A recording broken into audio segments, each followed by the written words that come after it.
So today is the continuation of the topic that is the craft. So my word for today is, or my saying is, craft with creativity, one masterpiece at a time. So let's proceed to our continuation, which is the number 3. Paper or canvas craft. It refers to an extremely durable frame of fabric used for making backpacks, pens, and other sustainable items. So, these include the following. First is the book bending. So, what is book bending? It is a process of physically assembling a book from some folded or unfolded sheets of paper or other material. So, mauni siya. Diyan pa, pakabita natin sa mga paper into a book form. So, next is the card making. Familiar naman tayo sa pagkakita ng card making, but it is a handmade technique for producing greeting cards. For example, diyan sa mga birthday greetings, Teacher's Day, diyan bitaw, kini.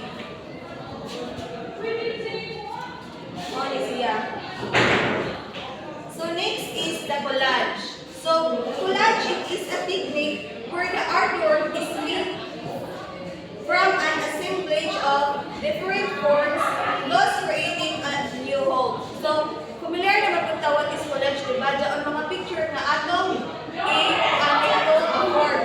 For example, like this. And then, diyan mga hamog na pictures. So, mga collage. Next is the origami. Origami is a Japanese cultural art of paper folding. Diyan bitaw, mga papel na asa sa diyan buhaton ito, mga langga, mga barko. Ang tawag diyan is origami. Like this, diyan mga flowers, mga heart.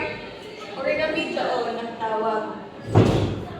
So, next is the paper machine. So, paper it is a composite material consisting of paper.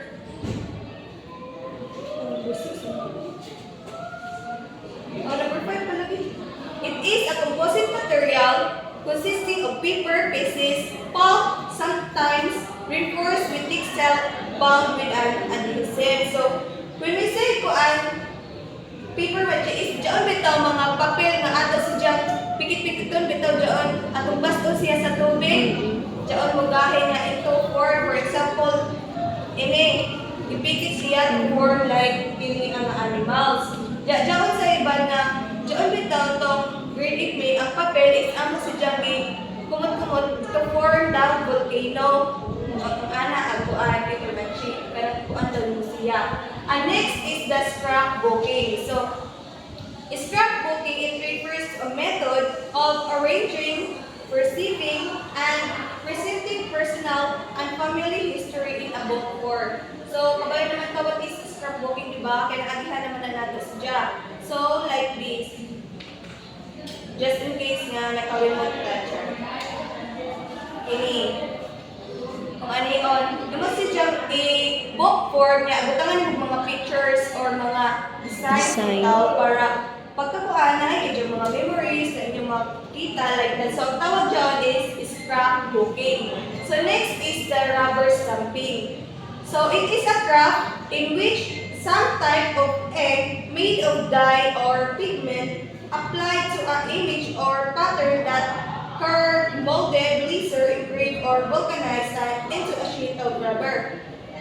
Ang kining rubber stamping is diyan bitaw gamiton sa mga maestra na like that kay ibutang anak kanang stamp na murag bitaw like mula ang pangalan nila like ano rubber stamping ang tawag diyan.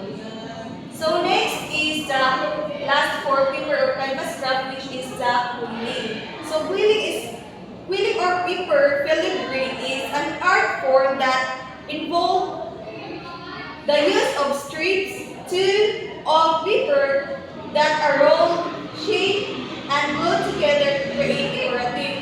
Diyan pagbuhat na ito ng mga flowers bitaw siya, flowers na made of paper to form anything. Imus dyan ka lang kung sa inyo gusto nga like this. Money quilling. Quilling tawag doon.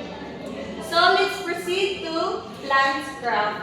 So this refers to skills using parts as the medium. So this include the following. First is the corn dolly making. So when we say corn dolly making, it relates to the making of shapes and figures known as dollies from straw such as barley, oats, and wheat. So, from the word corn, so ang gamit ani is ang kanang sa corn.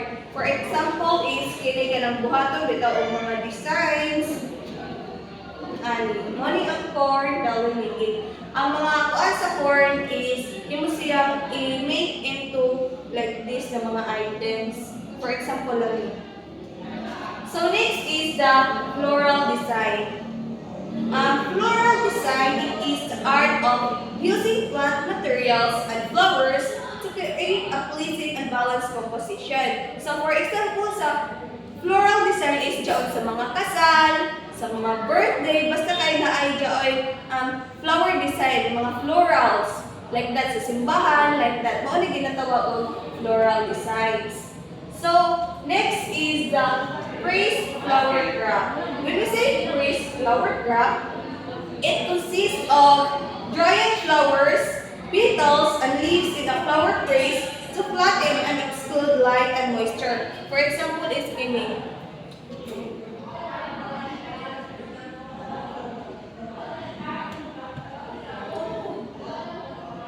Kini siya. Kanang nakapito siya sa lingin o niya, mga dry na siya, o niya, imo siyang i-flatten to make for mga design mo sa balay-balay.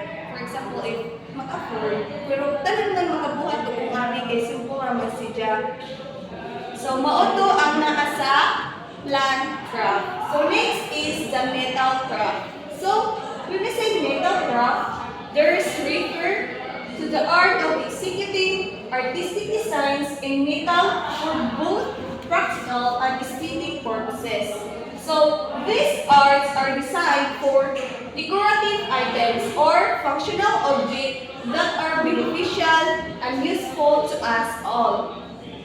So, these works are of bronze, silver, gold, tin, copper, lead, brass, and iron. So, this include the following.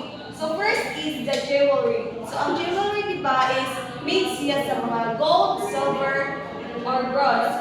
Kanang kuan mga made siya sa sing-sing, sa mga tukulita, sa mga kuan, ano yung mga alahas. Ano yung ginatawag ang jewelry. Familiar naman tayo. So, next is the metal casting. So, gusto may metal casting.